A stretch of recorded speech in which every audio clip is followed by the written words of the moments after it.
you trying to decide if you want to live right in Seattle proper or if you want to move to one of the outlying suburbs? In this video, I'm going to dissect the difference between living right in the city in Seattle or going somewhere else in the metropolitan area, the pros and cons of each one to help you figure out what option might be best for you. As always, I'm Bryce Greenleaf. Love helping you guys out. Those of you that reach out to me here from YouTube when you're looking to buy or sell a home here in the greater Seattle area, feel free to reach out at my info below. Always happy to help. But here on this one, I've got 9 different categories we're going to talk about when it comes to the difference between living in Seattle proper versus the suburbs. Now, when I'm talking about the suburbs here, just so people don't come at me in the comments about what is the technical definition of a suburb, I'm really encompassing Seattle metropolitan as a whole in this video. So that's King County, Snohomish County, and Pierce County. That's about 4 million people in total population. But what we're really going to talk about is whether you should live right in Seattle proper or if you want to go into one of the other suburbs or one of the other 75 plus different cities outlying in the Seattle metropolitan area. All right, so category number 1 is the home prices. Of course, this is the big one. The median home price here in Seattle is $950,000. The median home price in the Seattle metropolitan area as a whole is $760,000. So you can see at the base level, you get a decent amount of savings if you're going to be buying a home outside of Seattle proper. Now, this really depends on where you're actually ending up. Seattle metropolitan, the Seattle suburbs, it is a very large area. There's a ton of different options. Now, if we look at the map here and we just check out some different areas, I'm going to categorize this into 6 different areas and give you the general price point, median price point for these locations, these groups of cities. So of course, like I said, in Seattle, it's $950 right now. You can go over to the east side in cities like Bellevue, Kirkland, Redmond, Issaquah, Sammamish. Median home prices over there are going to be closer to $1.8 million at this point. So that is, of course, the most expensive place that you can live over here. Now, if you go a little bit further north of both the east side and Seattle proper, and you go into South Snohomish County, those median prices are going to be about $900,000 right now. If you go a little bit further north and you go up into North Snohomish County to cities like Everett, Lake Stevens, Snohomish, Marysville, those median prices right now are about $730,000. If we go the opposite direction and we go to South King County, those median prices in cities like Federal Way, Auburn, Kent, the median home prices there are about $680,000. If we go to Southeast King County to places like Maple Valley, Black Diamond, Snoqualmie, North Bend, median prices there are about $815,000. And lastly, if we go down to Pierce County at the very edge of Seattle metropolitan, those median prices right now are about $550,000. So it just totally depends where you end up, but you can certainly find places that are more affordable to live than Seattle proper. All right, category number 2 is the public transportation and commuting. So this is a big concern for people, of course, for those that might work in the Seattle or maybe even Bellevue areas, is about commuting into the city. Now, when you're actually living in the city, when you're living in Seattle, you have a number of options for public transportation. We have our light rail system, which is our train system that moves up and down I-5, goes as far north as Linwood now and down past the airport. So when you're right in Seattle proper, you have multiple stops you can take advantage of to get through the city. Outside of that light rail, you're going to have city buses with the Metro bus system. You're going to have streetcars right in town, right in downtown in Seattle and South Lake Union. There's going to be options to take advantage of streetcars. And then there's bike lanes all over the place as well. Now, of course, whenever you move out to the suburbs, no matter where in the US you live, you're going to be quite a bit more car dependent. And that is, of course, the case here. Now, one thing that's nice that's continuing to provide more options for people is this light rail system. So like I said, on the west side of the light rail extension, it goes as far north as Linwood. So you can go into South Snohomish County there, where those median home prices, like I said, are on average closer to $900,000. And you can take advantage of driving to that light rail station, parking, and taking it down into the city if that's where you work. Additionally, this light rail is expanding over to Bellevue over Lake Washington. Now, there are some routes currently already operating between Bellevue and Redmond, but this stretch from Seattle to Bellevue over Lake Washington should be done sometime this year in 2025. So that'll provide additional options for those that, again, maybe work in Seattle and they want to live on the east side where some of those nicer neighborhoods are. You might be able to take advantage of taking the light rail over to work and not having to commute right into downtown Seattle. All right, category number 3 here is just the overall cleanliness of these different areas, the city versus the suburbs. Now, I think what I'm going to say here is going to correlate in pretty much, again, any area in the US when you compare a big city city to a metropolitan area as a whole, to the suburbs. Now, of course, I'm sure you've seen plenty of times on the news the things that Seattle struggles with: drug use, homelessness, trash in the streets, graffiti, in a lot of places downtown. And so this is definitely a problem in Seattle proper, and specifically in downtown Seattle and some other areas around the city. But one thing to know is that's not the case for the entire metropolitan area. There are certainly pockets that are better when it comes to the overall cleanliness of a neighborhood and of an area, and the best way to really figure that out is follow those home prices. When you see the east side home prices that are 1.8 million and you go over to like downtown Bellevue, it's a completely different world than downtown Seattle. They don't put up with the homeless encampments and the public drug use, needles on the ground, all of that kind of stuff that doesn't take place there in Bellevue or those other east side cities. So they are much, much more clean, and people really feel like, especially those that are visiting over here and have never been here, they really feel like Seattle and the east side are kind of two different worlds, even though they're just a quick jot over the lake. Same can be said when you go either north into Snohomish County or south into South King County or Pierce County. There's going to be areas that are better than others. So there are a lot of suburbs, even some more affordable suburbs. When you're talking about median prices being under $1 million, there are plenty of more affordable suburbs that are going to be very clean and pleasant places to live. They are all over the place. If I listed every single one on this video, we'd be talking for about an hour here. So if you want some more info on some different places that you might be able to move to that kind of fit what you're looking for, feel free to reach out to me. Of course, I specialize in helping people relocate here to the Seattle area and always love helping out and figuring out where the best place for you might be to end up. One last thing I'll mention here, a great resource is crimegrade.org. Now, as a licensed real estate broker here in Washington State, I'm not legally allowed to discuss hard factual crime rates in certain areas, but one resource I do point people towards that's a really great resource is crimegrade.org. Here on crimegrade.org, you have an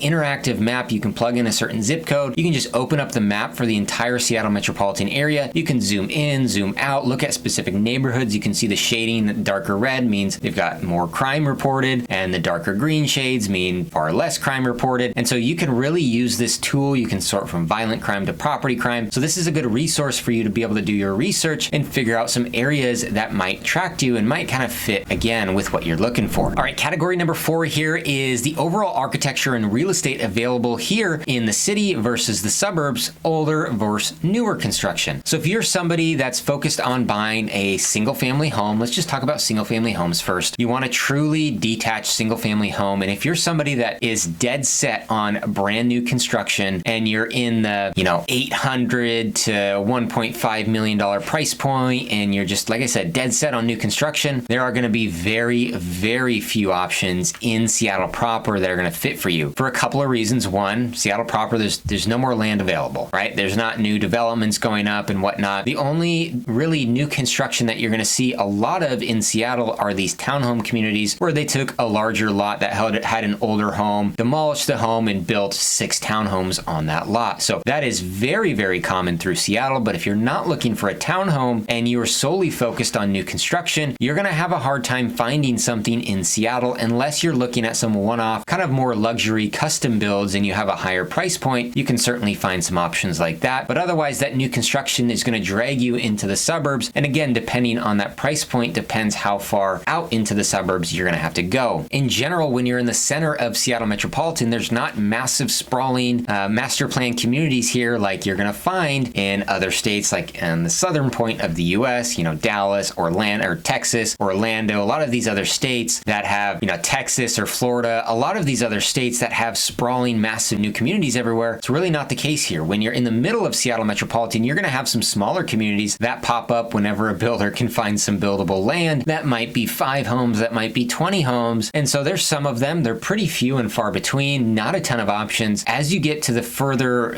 outsides of Seattle metropolitan, so North Snohomish County, South King County, or Pierce County, you are going to have more options open up with some of these more master plan communities in these locations. And again, those price points can very often be under $1 million for a lot of those homes. When you start to get out that way, you can buy new construction homes for $700 to $1 million in those locations. So keep that in mind if that's something that you're focused on. Outside of that, if you're looking for very, old, unique architecture, Seattle is fantastic. Whether you want a Victorian, a Tudor, a Craftsman, a mid-century mod, there's a lot of cool architecture as you're through the Seattle area. Of course, it's a much older and established area, so a lot of the homes were built in the early 1900s. Now, that doesn't mean you can't find those older homes in other areas in the suburbs. You certainly can, but not to the extent that you can in Seattle. You're going to have some other suburbs, say like a Snohomish, where you've got some early 1900s craftsman homes and you're 40 miles north of Seattle. You're going to have some places like that in a lot of the different suburbs, but you're not going to have a massive quantity of those really cool older homes spread throughout like you will in Seattle proper. So if that's something that you're focused on, you're going to have a much easier time finding something in Seattle proper that you might be happy with versus elsewhere. And then when it comes to just your typical communities, cul-de-sac communities and whatnot, just your track, I don't want to say track home, because there's a lot of communities that are not track home that don't have, just identical home next to each other over and over and over. But a lot of communities that were built up in the 60s, 70s, 80s, 90s, early 2000s with your standard size homes, your standard size lots, those are going to be all over the Seattle metropolitan area, no matter where you live. All right, number 5 here are the things to do, Seattle versus the suburbs. So of course, when you live in a big city, there's going to be a decent amount to do, a lot of activities nearby. Now, the great thing about Seattle metropolitan is you can move out to the suburbs and not necessarily feel like there's not a lot to do. Now, there's exceptions there, of course, for sure. If you're very into big events, whether that's big sporting events or that's concerts, things like that, you're definitely going to be more attracted to the city. Also, nightlife, if you're very into the nightlife scene, like you're going to want to probably be in Seattle somewhere. Bellevue maybe, but Bellevue still doesn't have a very good nightlife scene. You're probably going to want to be in Seattle if that's something that's really important to you. Outside of that, when we're talking about things to do and just overall recreation, the great thing about living here in the Pacific Northwest is the amount of outdoor recreation that's available to you no matter where in Seattle Metro you live. I mean, we have lakes everywhere. So again, no matter where you live, up north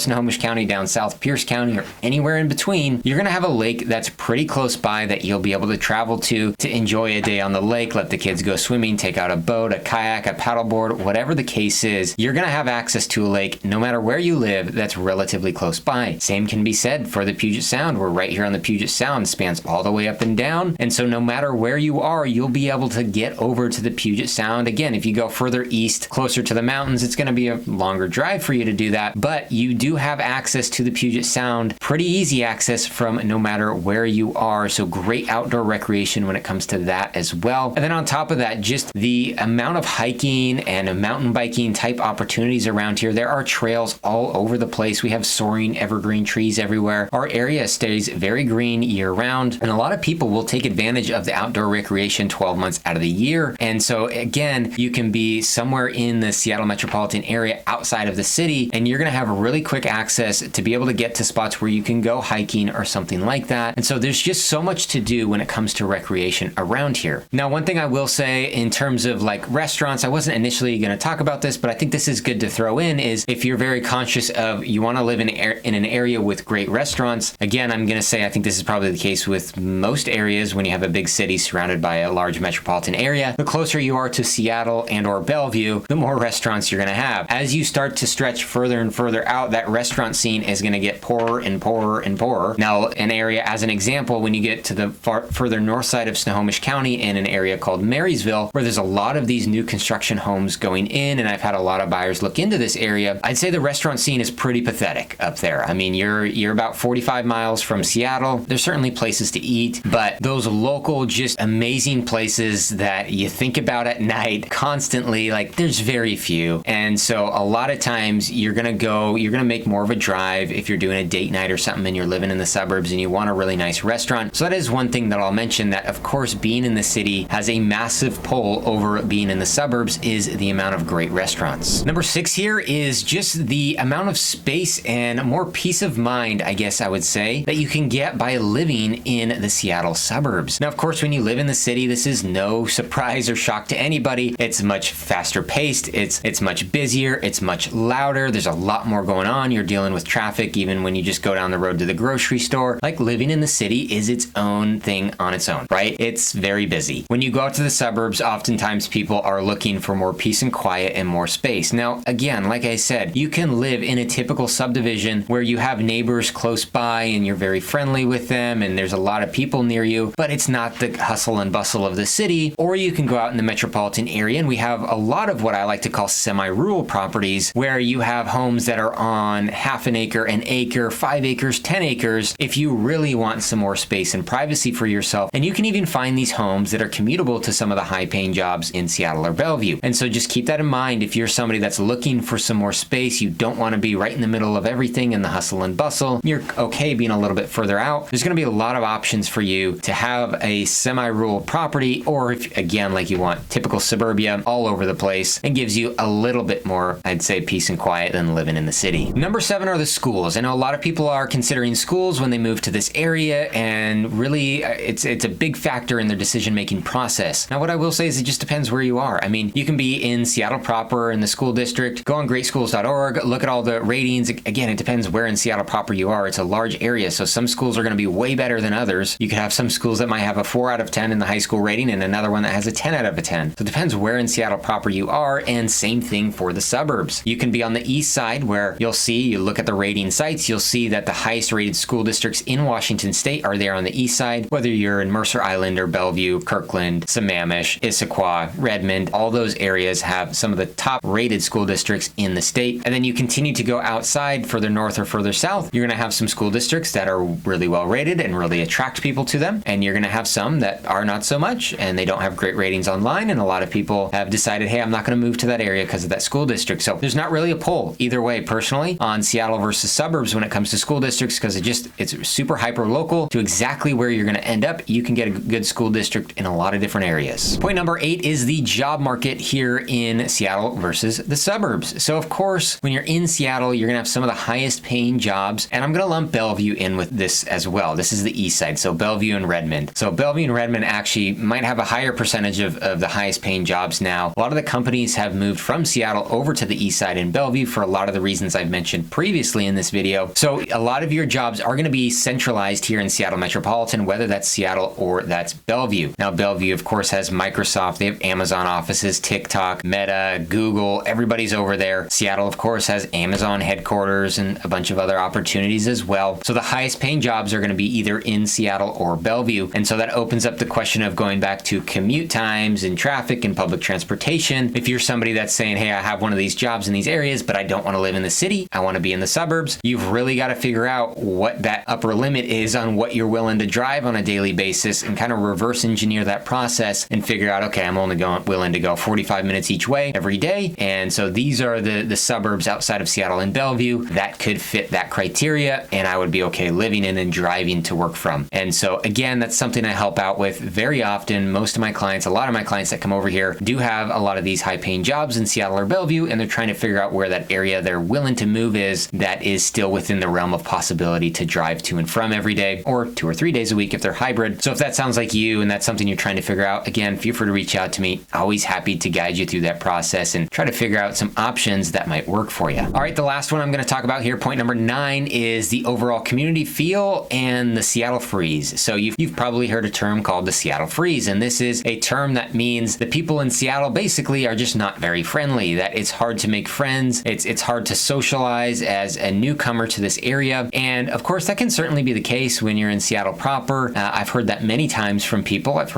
also heard people dispute this. I mean, there's so much nuance to this and how much you're getting yourself involved in different activities and whatnot. But I've definitely heard people, say this and feel this. What I will say is the majority of the people that I've helped relocate here and have chosen to live in the suburbs somewhere outside of Seattle proper in Seattle metropolitan, I very rarely hear too many problems about this. A lot of these communities have a really great sense of community in them. A lot of these communities will have local community events on a monthly basis around all the holidays. They'll often, even the really small ones, they'll even have their own farmers markets every week. And so there's a lot of community-centered events in a lot of these suburbs outside of Seattle. And I don't really think that Seattle freeze thing necessarily carries over into the suburbs. Like maybe people will experience that a little bit more in Seattle proper. It's my personal take on it and what I've felt and what I've seen with my clients that have relocated here from out of state. Seems like a lot of people are able to get plugged into a great community. And again, like I said, there's a lot of options for that. All right, well, this rounds out the list. Hopefully this was helpful for you. Again, if you're somebody looking to try and figure out if you want to live right in Seattle proper or in one of the outlying suburbs, I help buyers from out of state relocate to both locations. So if that sounds like you, or maybe you're somebody that's already local here in Seattle and you're just trying to figure out where the best place for you to move to is and you're looking to buy a home, feel free to reach out to me. Always happy to help you with that process. Thanks for watching this one. I'll see you on the next.